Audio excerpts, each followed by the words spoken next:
Last week, this time, we were celebrating Simchat Torah. We were rejoicing with the Torah. We read the last few verses of the book of Deuteronomy, describing how Moses passed away, and Joshua, the son of Nun, Joshua ben Nun, took over leadership to lead the Israelites into the promised land, starting a new chapter in our history. And then immediately we began to read from the beginning of the Torah, Bereshit, the story of creation,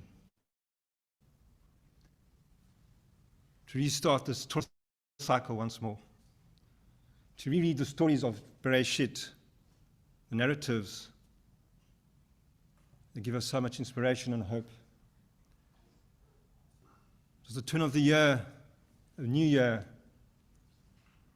new beginnings, new hope.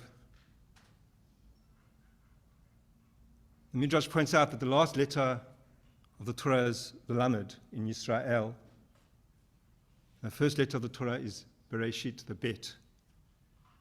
Lamed and Bet make the word Lev, heart. Hopes for a new beginning, for a new year, were dashed the next morning.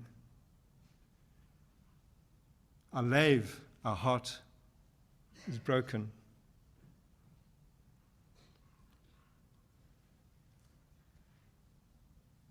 The first story of creation depicts God as creating the world in 6 days and resting on the seventh day. And each day God says, let there be light, and there was light. Let there be an expanse dividing the waters, and there was an expanse, there was a sky. God created the world through the spoken word. In the Mishnah in Pirkei Avot says that God created the world with 10 utterances. If you read the story of Bereshit, the story of creation, the first chapter, you count how many times it says, V'yomer Adonai, and God said, or V'yomer Elohim, and God said. There are 9 times that it says, V'yomer Elohim, God said, 9 times. And the rabbis count the 10th time as Bereshit bara Elohim et hashamayim v'et haaretz, when God began to create the heavens and the earth, making 10 utterances altogether. And that's what Pirkei Avot teaches us. And then, like most rabbinic texts, it asks the question, why did God create the world in 10 utterances when God created the world with 1 utterance? And they answer that question themselves and say, in order to bring severe penalties on those who destroy the world, because God took the trouble to create the world with 10 utterances, and to give greater reward to those who preserve the world.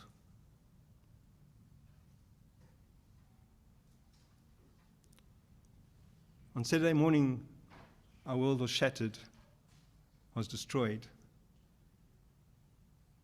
by evil, murderous villains, terrorists.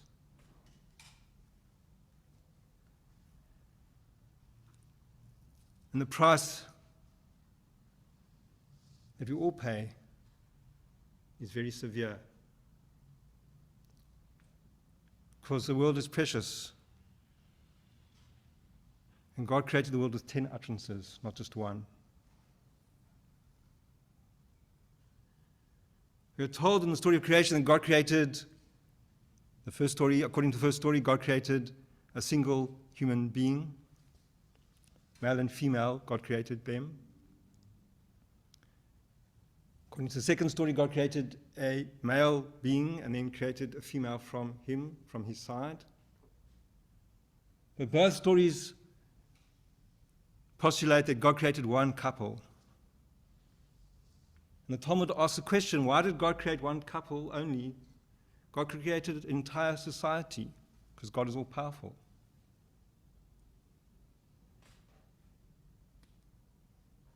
So this is the opposite of the first midrash. The first midrash, why did God create the world with 10 utterances when God created with 1?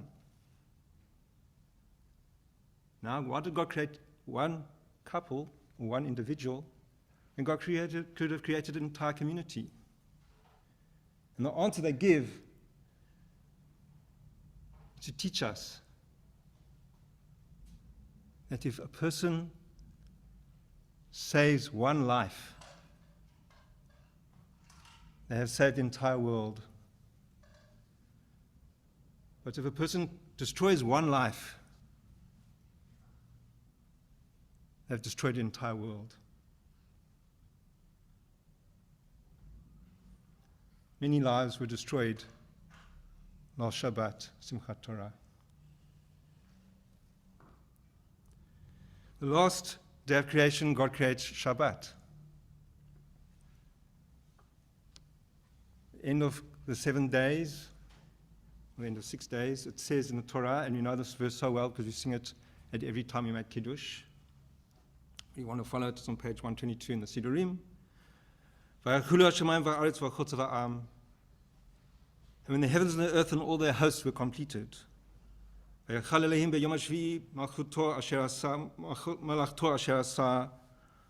when on the seventh day God finished the creative work that God had made, and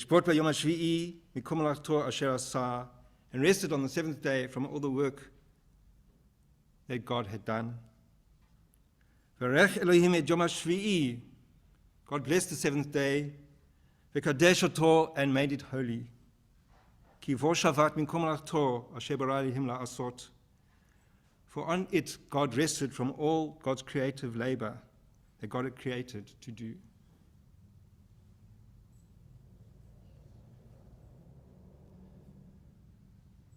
The rabbis teach us that when we make Kiddush on Friday night, we must recite that verse, or those verses from the Torah before we make Kiddush. Perhaps the practical reason is to remind us why we're making Kiddush and what's so significant and important about Shabbat.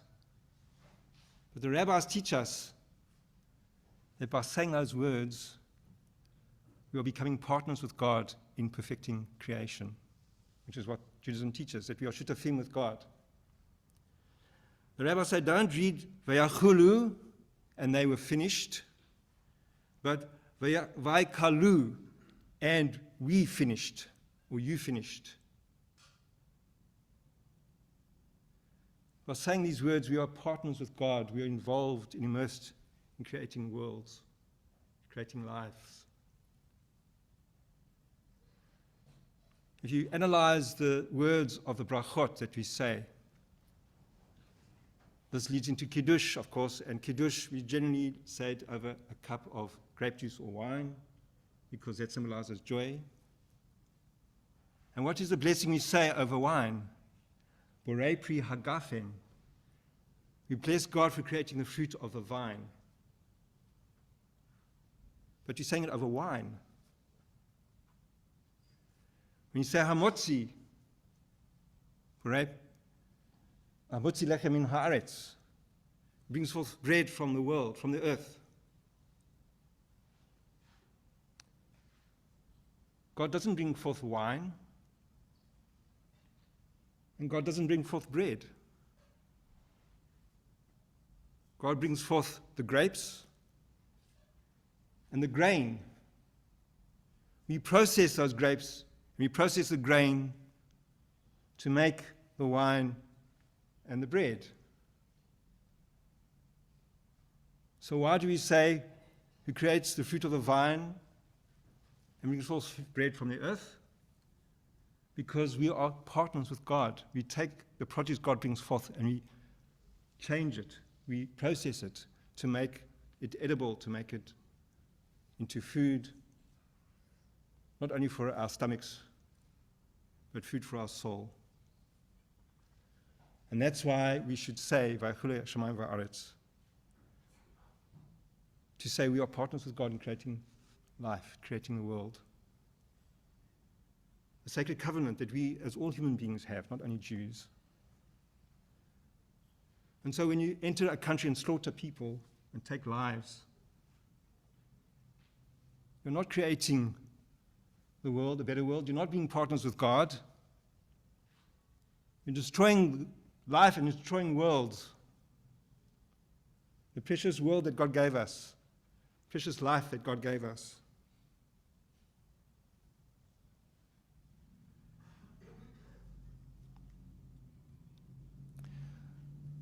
I guess it's no coincidence that we're reading Bereshit this week. Bereshit contains the story of the first murder. And Cain slew Abel. Torah says that Cain wanted to offer sacrifices to God. Cain was a vegetable farmer, a crop farmer. He offered up his grain to God. And Abel saw and said, well, perhaps I should also offer something to God. So it says Abel took the choicest of his flock, not just any old sheep, but the choicest of his flock, and offered it to God. And God heard Abel. God responded to Abel's offering, not to Cain's. And then the Torah tells us that Cain said to Abel, and they were in the field, and Cain slew Abel. There's a gap in the Torah text. Rabbis ask, what did Cain say to Abel? And they come up with three hypotheses of what was said between the two brothers. I want to share two of them. The first, Rabbi said that Cain said to Abel, "You're standing on my land because I'm a crop farmer. This is my land. Get off my land." And Abel said, "Well, you wearing sheepskin from my sheep, take your clothes off." And they quarreled, and Cain slew Abel. Another rabbi says, no, that's not what was said. What was said was, the Beit Mikdash, the temple, will be built on my land, said Cain, not your land. And Abel said, no, the Beit Mikdash will be built on my land. And they quarreled, and Cain slew Abel. Two reasons why people fight and kill each other are over land and over religion. The rabbis observed human behavior, observed society, and they were wise. When you think about it, two of the three reasons why people murder each other are over land, territory, and over religion. And that popped out at me during this week when we're mourning the loss of so many in our beloved land of Israel. What happened was not only about land, but also about hatred. There are people out there that hate us, even though they never met a Jew in their life. And it's prominent on social media and in this country that you're living in, unfortunately.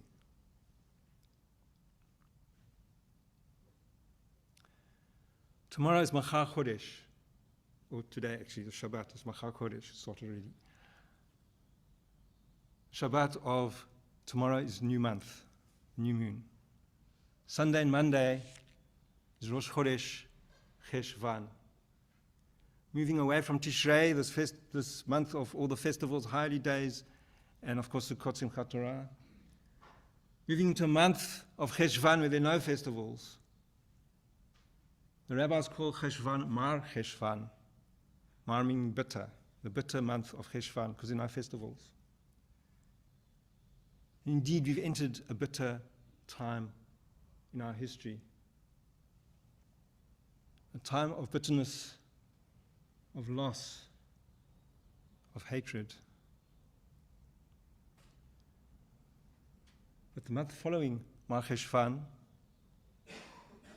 is the month of Kislev, the month of Chanukah, the month of light, of hope. So while we feel helpless sitting here in South Africa, many of us have loved ones living in Israel.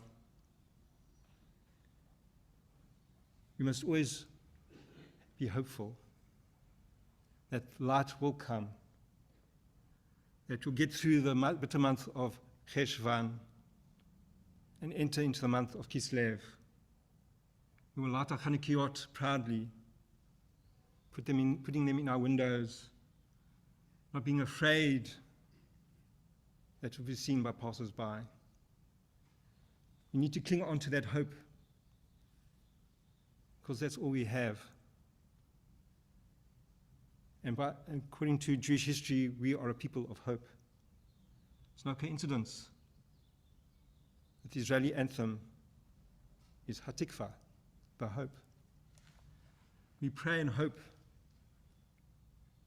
that people will come to their senses. We pray and hope that hatred will be banished. We pray and hope that people will see all peoples as human beings created in God's image. So although it's difficult, many people are afraid, we must have hope. And I want to leave you with one last thought. I attended a webinar on Monday. Some of you might have also attended the same webinar, hosted by the IMPJ, the Israeli Movement of Progressive Judaism, and the World Union of Progressive Judaism. One of the speakers reminded us that among the 70 rabbinic names for God is the name Shalom. When we speak for God, we should do so through Shalom, through words and deeds of peace, not war, not violence, not saying my religion is superior to yours, so therefore I'm going to kill you, because that's not speaking in the name of God.